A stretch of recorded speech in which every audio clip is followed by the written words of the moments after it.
welcome back to the Hobby Lodge. So today I'm going to do another review of a Psytronik game. As I said, I've been going through my lovely collection I've got, which is nearing on 40 games now from the guys over at Psytronik. I'm not in any way affiliated with them. These are all my own purchases. I think the company does some great quality products. The people that work for them, in the developers and they're the publishers of all these fantastic developers out there and game creators, do a fantastic job. So I'm very happy to support them and buy their products, and then I wanted to talk about them with you guys and show you what I pick up. So you may not know, but recently I added the Amiga 1200 to the Hobby Lodge. Yes, something I've been wanting to do for a very long time. The Amiga 1200 has a very special place in my heart because it's a machine that I owned when I was a child. The next step up from the Commodore 64. So I love my Commodore 64. It probably is my favorite machine in the Hobby Lodge. But the Amiga 1200 is a very close first place for sure.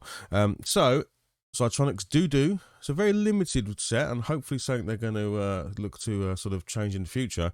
But they do some homebrew games, indie games, whatever you want to call them, for the Amiga.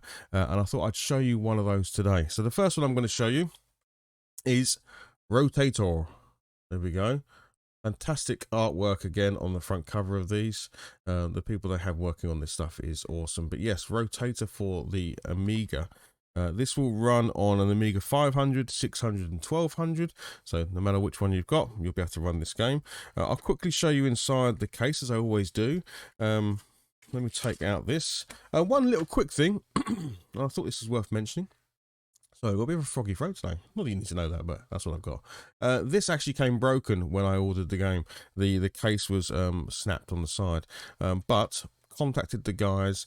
No quibbles, no questions. They immediately sent me a new case in the post. So thank you for doing that. And I think it was with me like the next day or something. So yeah, super quick response from those guys. As always, the customer service from Psytronik is top notch. So inside the case, you get a couple of discs. So it does take 2 discs to load. And as you can see there, just what you'd expect. Nice labels, nothing special. They're not see-through, they're not coloured or anything. They're just 2 nice Amiga discs. What more do you want?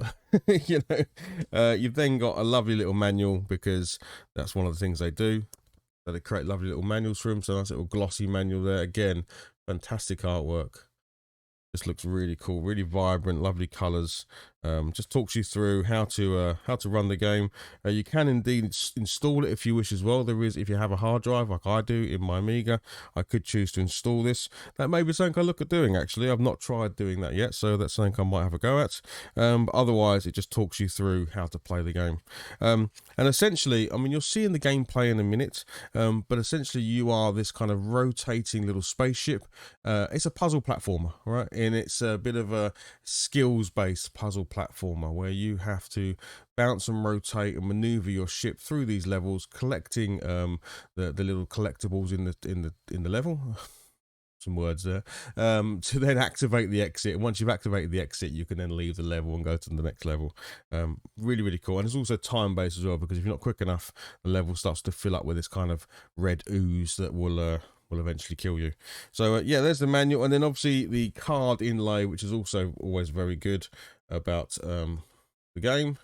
And again, fantastic looking. Really like the look of the artwork on this.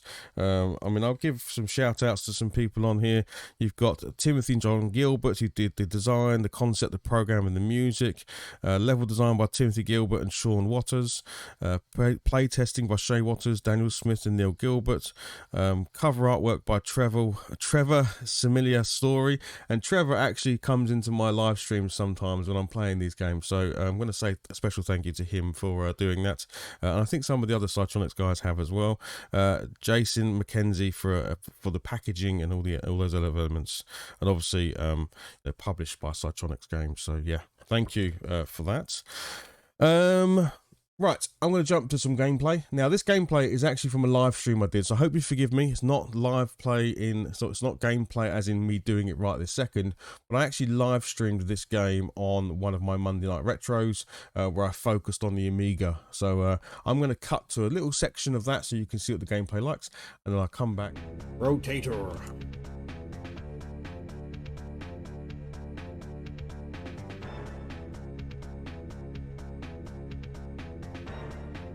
So I have done some levels. I will replay the first 3 levels just so people can get an idea of the game. Like, you need a long... Yeah, well, Dev, if you can hook me up, that'd be great. Yeah, I have bought a lot of Psytronik games. And that's all since January. I only found out about you guys in January. Okay, disc 2.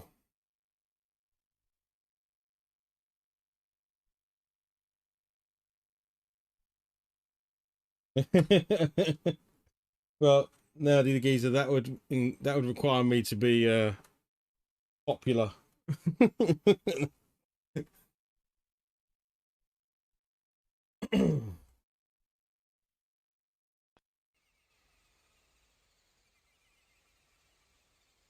Right. So OSG, yes, I think. Hello, mate. I think I have seen you talk about this game. So, from what I understand, is that you're essentially this rotating ship, and what I'm doing is, if I hold down the fire button, I'm bouncing. So, I'm bouncing low here. If I hold the fire button, my bounce gets bigger, right? And then you're rotating your ship left and right. So, the more you rotate left and right, the faster you go in a certain direction. So you're kind of trying to like bounce and then move like that. See? And then you've got to collect the diamonds, and there's other things you can collect as well. And then you're gonna like get out of the level. So then once you've collected everything, come over here and get out of the level, which is easier said than done. Which is why OSG says you need a bit of patience, and it is like that. Like, I found it quite good once I kind of got into it. So you're kind of judging your fire button power of your bounce, and you're judging your left and right rotation. What's my favorite? What's your favorite? Your favorite is Man Cave. That's your favorite, buddy. You love old Man Cave.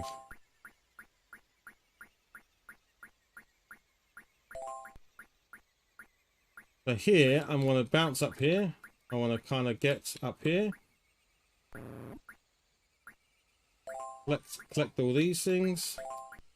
Come down here. Collect the diamonds, and that's it. And the exit opens. So then I can bounce back up. And then into the exit. So it's a cool little puzzle physics type game. My dog is barking in case you can hear her. She thinks we're a fox. 3, 2.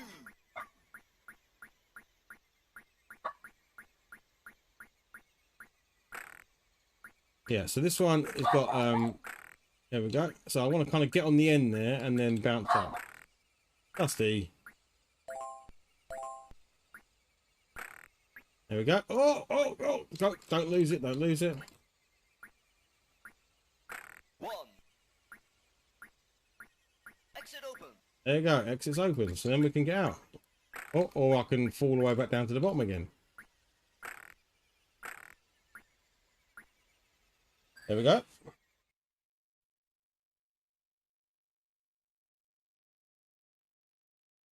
I know Emulation and Homebrew is big on the tubes with all of you, but I don't see the attraction of it, Mark. That's fair enough, mate. You don't have to.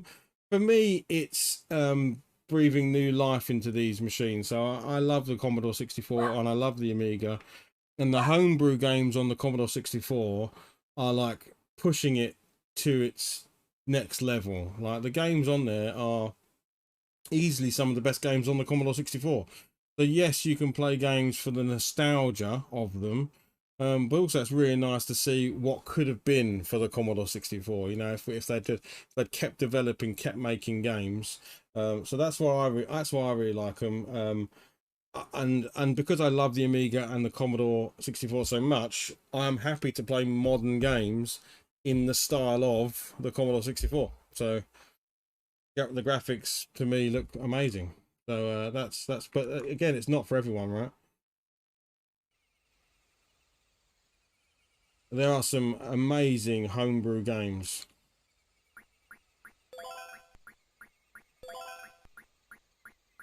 This one, I like this game. I enjoy. The next game, I'm not a huge fan of, and I'll always be honest. It's not for me. You know, but that's, you are going to get games like that. You know, not every game's going to be a winner, but there's way more that I like than I don't like. Exit open. Exit open.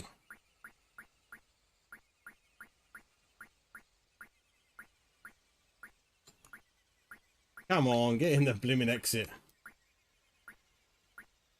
I'm jumping over the exit. Oh my goodness. No, come on, get in the exit. Thank God there's not a time limit.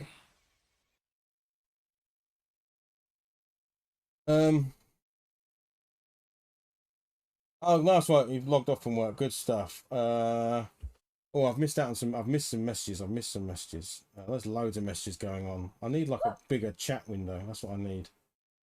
I'm loving all the conversation, by the way, guys. Thank you very much for hanging out on the stream and chatting.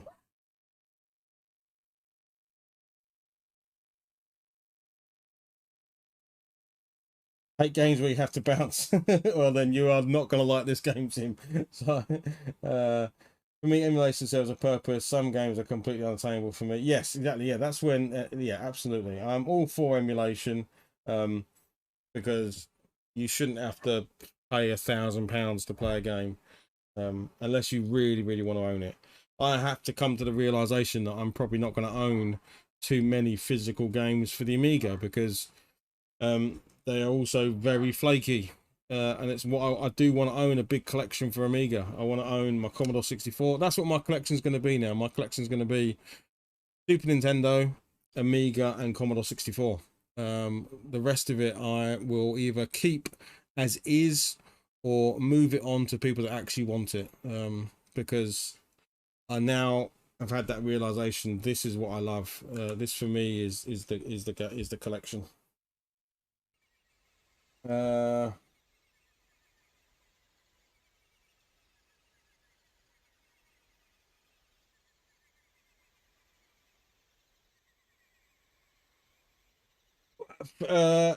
I don't have a problem with emulation at all, but if you gave me the choice, oh no, I'm in the spikes. For me, it's also a ceremony. Part of me getting this Amiga out, plugging it in, using the joystick, is the ceremony of it as well, the tactileness of it, the sounds of it. For me, like when I first got the Commodore 64 up and running, stupid little things like closing the lid on the tape player, pressing play, turning the rocker switch on the side, all these little things that we interact with, for me, are a big part of the experience in the hobby as well.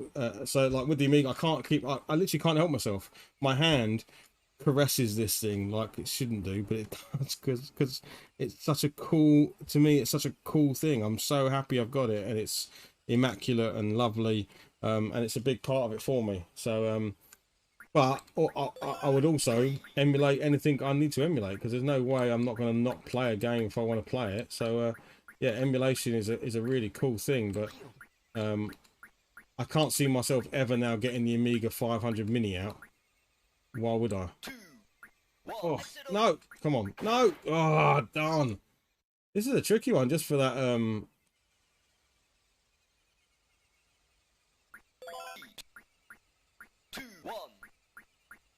Exit open.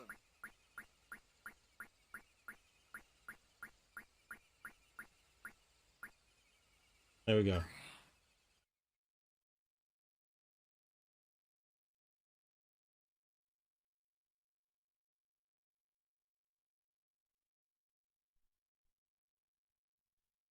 Yeah, so I'll put the other game on in a second, but you can see, like, I think this is a good game. I like it. You know, it can be, of course, a very frustrating game. I'm not going to disagree with that.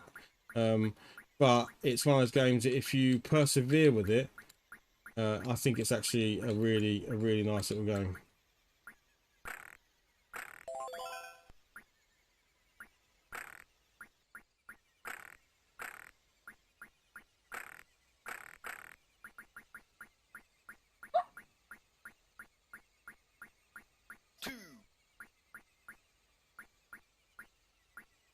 This could be a problem. Ah!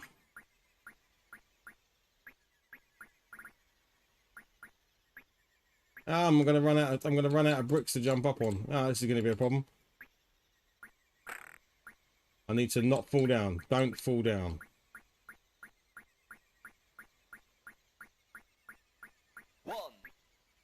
Ah!